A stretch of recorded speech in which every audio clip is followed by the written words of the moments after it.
developing world, growing prices of raw materials exports, new possibilities for development, growth, and innovation, attracting more global investment, etc. But it will not happen automatically. The market cannot do it alone. We are precisely at the historical moment when the state must come back into the picture. Each technological revolution propagates in two different periods.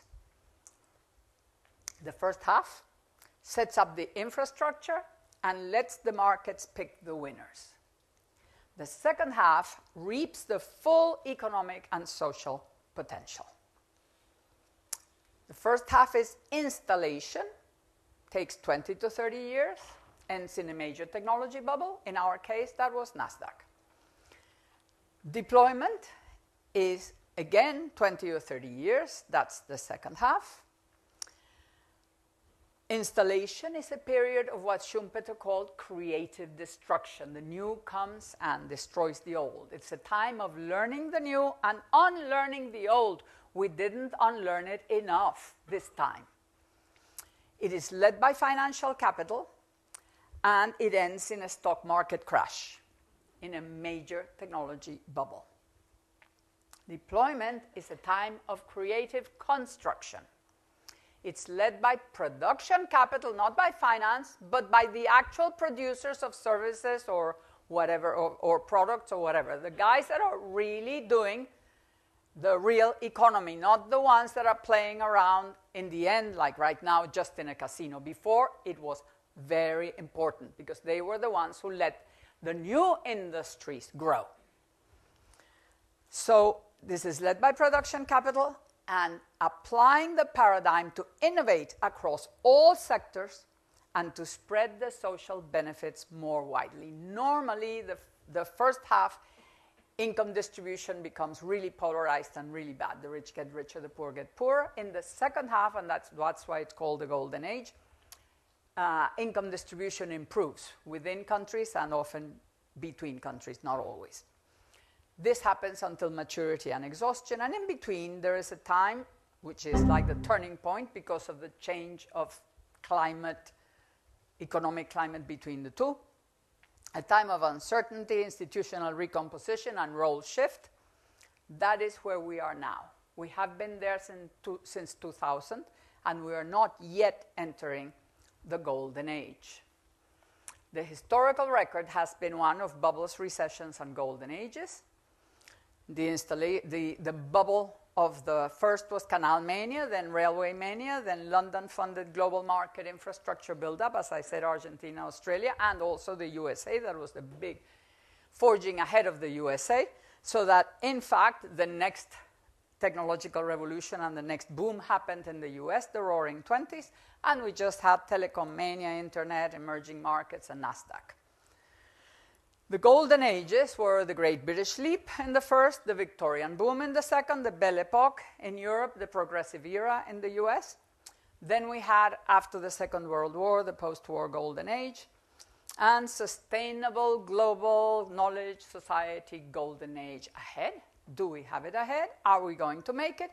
That depends on the turning point, which has lasted anywhere between 2 and 13 years. We're already 8 years into ours. And each golden age has been facilitated by enabling regulation and policies for shaping and widening markets. Different periods have different roles for the agents. Who is in the driver's seat in the installation period? Finance, together with the new entrepreneurs.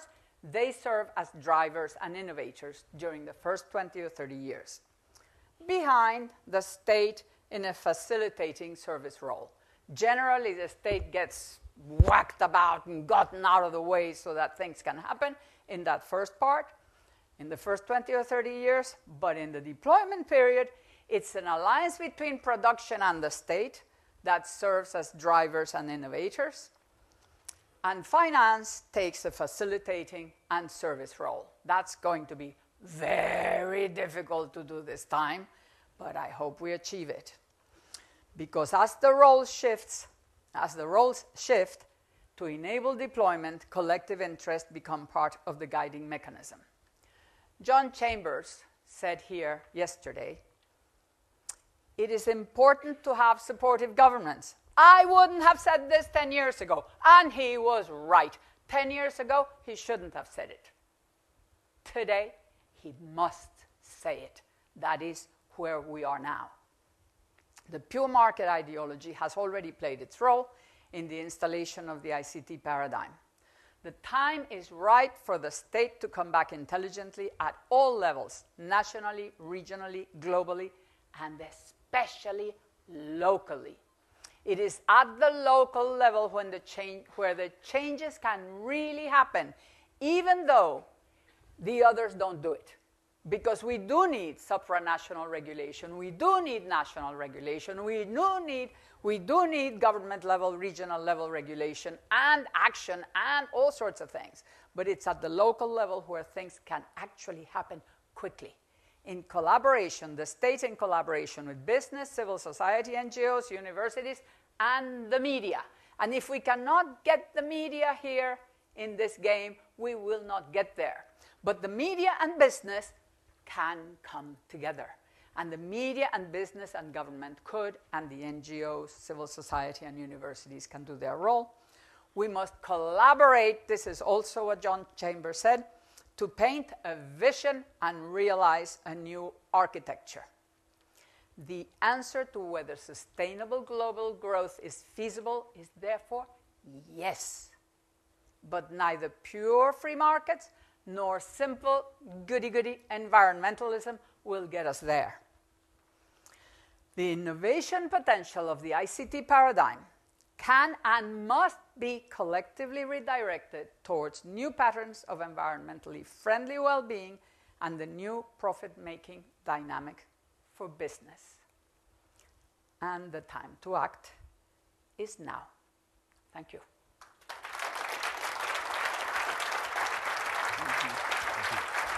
Thank you very much. Thank you. So, Carlota, I now know what it's like to go to Cambridge University. That was a wonderful presentation, but Alec, I'm going to have you come up. And we have about 20 minutes for question and answer. Actually, I'm seeing not 20, we have 6 minutes for question and answer. 6 minutes. So, did I go beyond? No, you're just fine. 43 seconds, no? Let's, first question up front here. Sandy Taylor from Birmingham. I thought that that was a fantastic presentation, and Birmingham being at the beginning of the Industrial Revolution, I think we felt a strong resonance with that. What I want to think about, though, is really how you take this forward and how we take this forward. And it did seem to me that the turning point in the climate change agenda has really come about with the Stern report, which was published. And we now have governments really building up on the Kyoto review. So do you see the key one is actually getting that international agreement on the next form of Kyoto, and therefore the role of ICT within that Kyoto arrangement in terms of how we are able to move forward?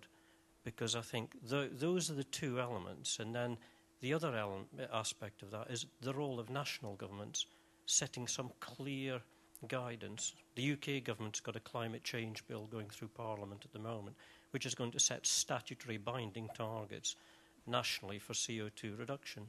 So it's beginning to change that. Do you see that's where the role of governments come in, to get those international agreements, to drive it through national levels, which then enable cities to act locally? Mm-hmm. Well, first of all, I believe that we cannot wait for anybody on top to do anything. We all, each of us, each group, each organization, each company, each government, each local, big, national, whatever, wherever you are, department, whatever, everybody has to do something.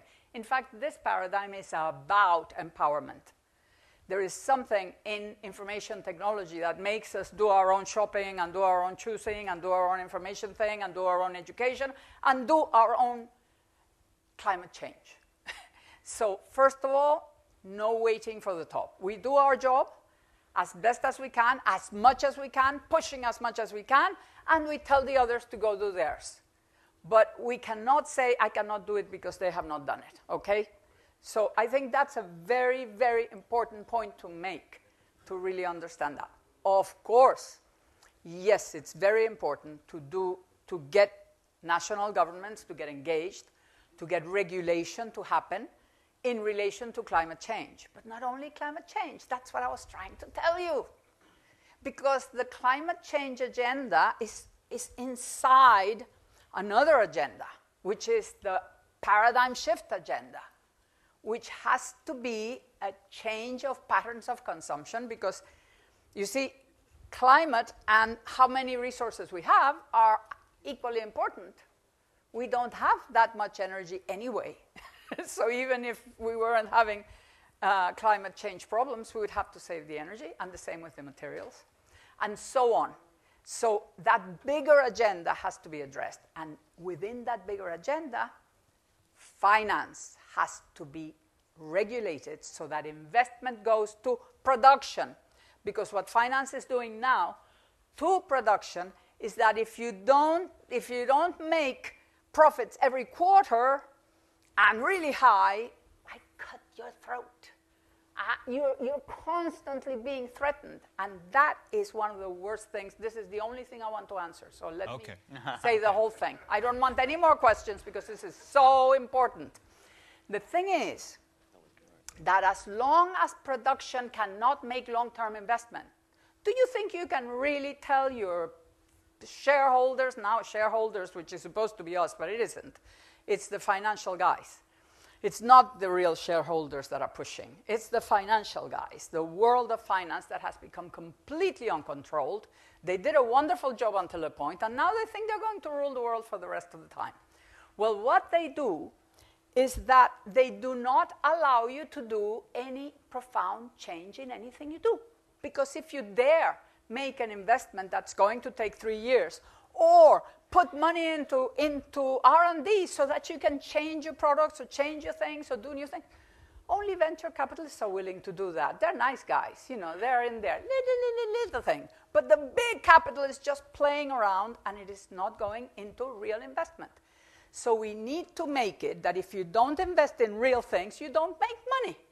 And that's a question of how you regulate finance and how you do it so that wealth creation, you get money. If you only redistribute wealth, you shouldn't be able to. You should pay high taxes for any money you make that's not associated with wealth creation, and so on. Thank you. Sorry. It's just too important to pass. Alec, from one economy standpoint? Yeah, I mean, one thing that's important to note in this, you were talking about a potential successor treaty to Kyoto.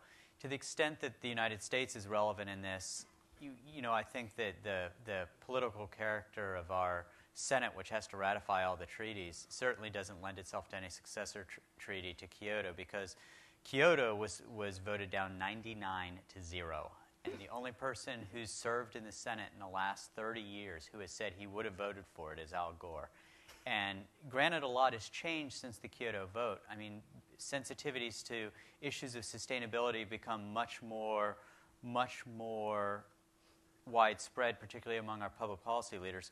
But I think all that would mean is that instead of a 99-0 vote, it would be an 80-20 vote.